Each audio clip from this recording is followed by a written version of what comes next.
Good evening. I'm going to read from my new book, The Girl Next Door. It's about, the characters in it are mostly old people, and their descendants, of course, because they are looking back at the Second World War when they were children, and they found some tunnels dug in the meadows near where they played. They didn't know what they were. When they grew up, they understood that they were the foundations of houses that were started and never finished because of the war. But they didn't know that. To them, they were just caves, tunnels, in which to play and enact all kinds of scenes and things and bring food, such as there was food, and they never found out, and in the end they were turned out of these buildings. They never went, these tunnels, and they never went back. But what happens in the book is we see them 50 years later, more than 50 years, 60, 70 years later even, as elderly people living, most of them, in the same sort of area that, of course, is immensely changed. And they look back on this. And two of them had a love affair when they were 18. And that has passed, and they went away. They went off to university, and they never met again until now, when they are, all of them, as many of them as survive, are meeting to talk about that time and exchange their views and see what happened. And of two of them, Alan, who is married to Rosemary, and Daphne, who has been married 3 times and who is very rich, and they remember this love affair of theirs and started, after all these years, again. At no time in his life before had Alan ever concentrated his thoughts on one person in one situation and done so for day after day. He thought of Daphne when falling asleep, and Daphne was the first to come to mind when he awoke. He set her in his house and saw her moving among the rooms, even those rooms he had never yet seen. He saw her walking up Hamilton Terrace and walking along St. John's Wood Road, stopping sometimes to talk to some faceless neighbour.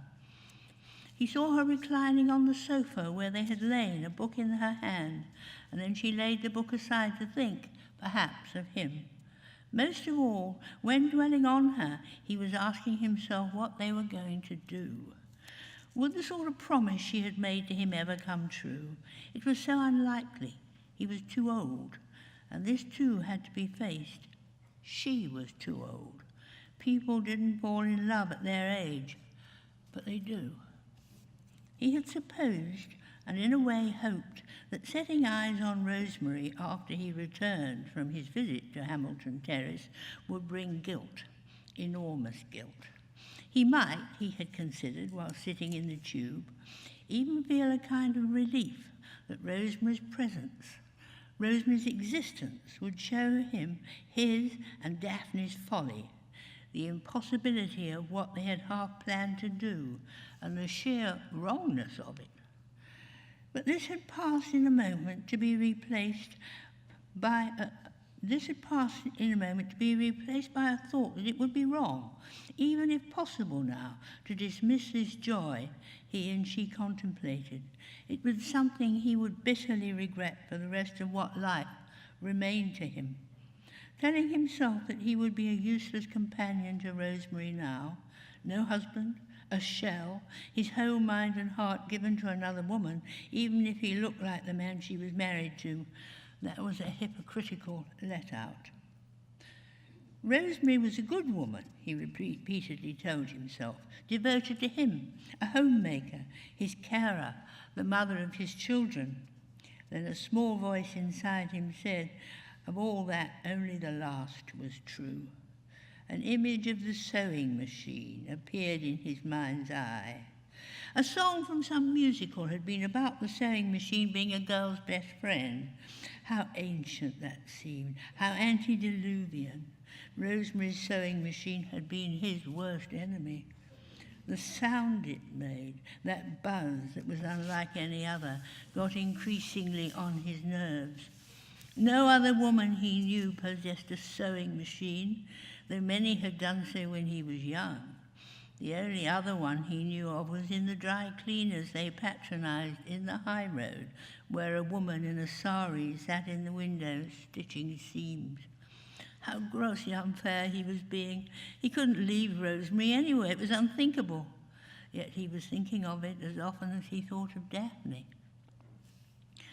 He continued to make his excuse of a meeting with Robert Flynn, though growing aware that he would have to think of some alternative reason for going out without Rosemary. Now he needed a new pretext, this time for staying away overnight. Lying, which he had once believed he found difficult, if not impossible, had become simple, largely because, and this was an additional trouble to him, his hero was so innocent and so trusting. That made untruthfulness so much more outrageous.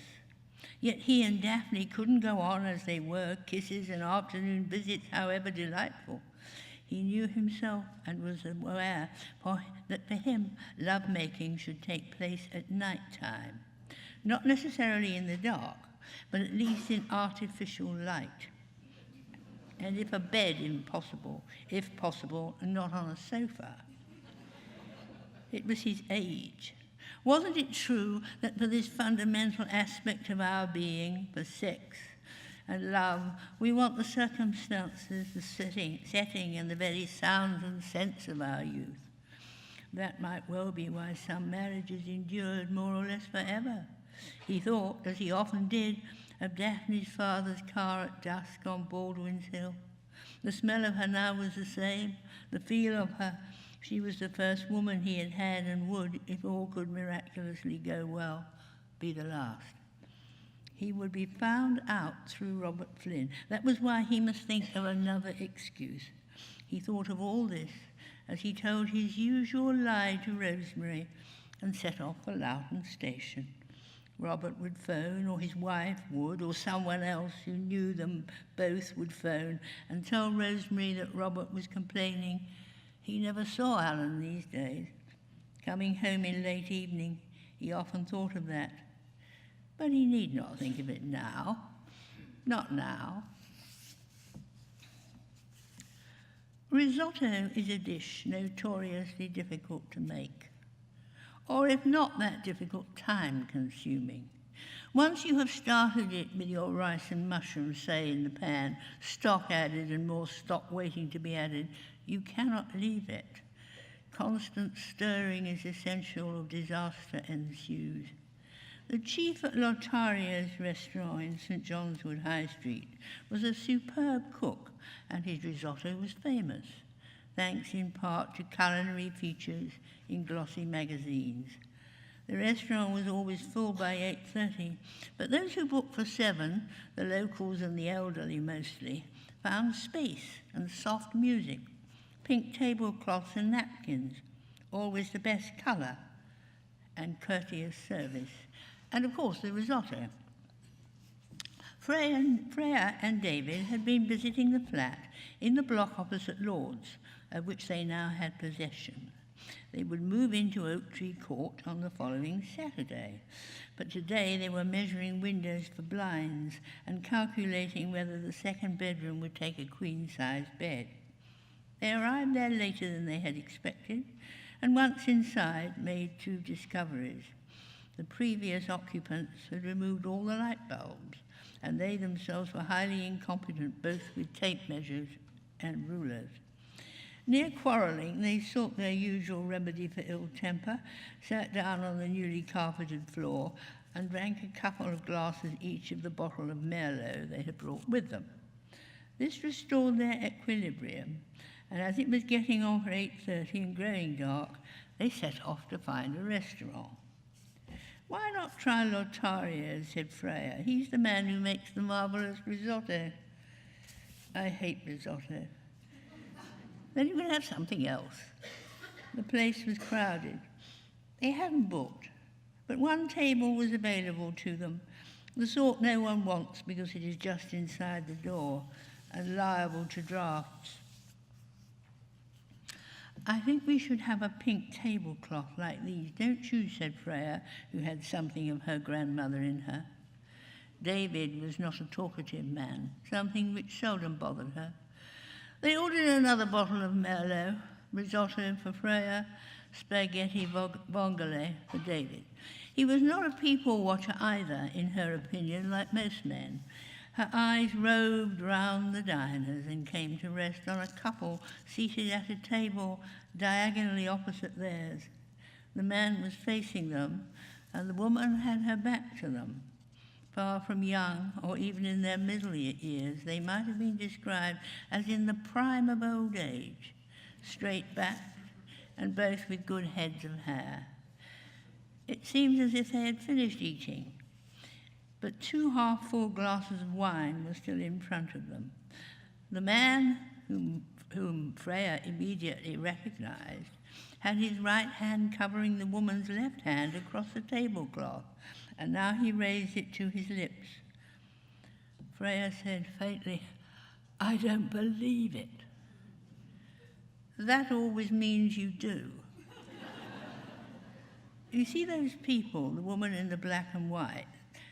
That old man with her is my grandfather. Do you want to go over and say hello? Are you kidding? Their food came, the risotto and the spaghetti vongole.